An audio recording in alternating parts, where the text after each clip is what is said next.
在充满创意的启用仪式后，象征今年的台南艺术博览会正式来启动。一般讲到艺术品，大部分的人拢会想到美术馆当中珍贵的收藏品。为了让民众会使更加亲近艺术，中华民国画廊协会特别伫台北、台中、台南拢规划举办相关的艺术博览会。这届台南的艺术博览会选伫后火车站的饭店当中举办。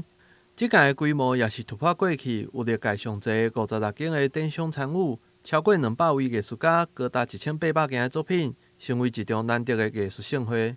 这次是我们的第9届，这次非常的来的厂商，我们的同业非常多，这次是大概创上最高的纪录，所以来56家的画廊，6家的新艺奖，所以房间总共61间。来的特色当然是，我想当然新疫情的状况下，我们还是希望大家能够出来走走，然后我们的不管防疫的各方面都做得非常好，也来到台南，因为台南我们是希望跟台南的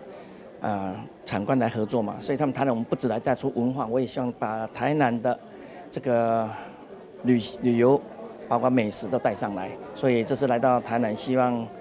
有机会大家都能下来看看。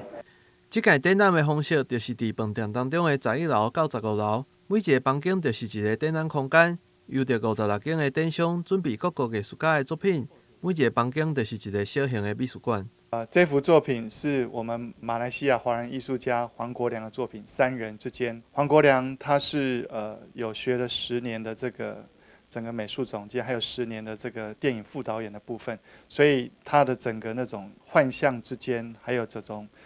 这时间蒙太奇的概念，在他的作品上悠然的呈现。这件作品是中国艺术家薛松的作品，他的作品的创作的特色在于，他是把现成物，好比说是书法的碑贴，或者是说是画册，然后呢加以焚烧跟拼贴，也就是说他先把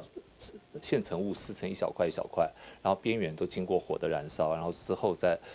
拼贴在画布上，然后在画布上面，然后再去作画，所以就形成了一个很特殊的一个新旧古今的一个交融的一个视觉的效果。艺术博览会安尼的形式，对着艺术家来讲，也是一个非常好的机会。除了让更较侪人会使欣赏到作品，同时也让喜爱作品的民众有机会将作品收藏落来。那因为传统如果在美术馆或画廊，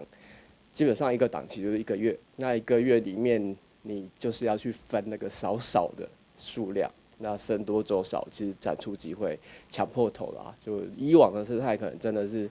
等好几年才发表一次作品，那现在有了艺博这样的方式，其实就可以去规划，我1年可以发表2、3次啊，这个对艺术家来讲是很大帮助。这届的展览对12号开始到14号，这场是南台湾上大的艺术盛事，同时也是一个散歌合纵的交流平台。加上接下来将会对18号开始举办的台南新艺奖，也让2个艺术盛会串联做伙，为台南提供丰富的艺术能量。台南新闻郭博义采访报道。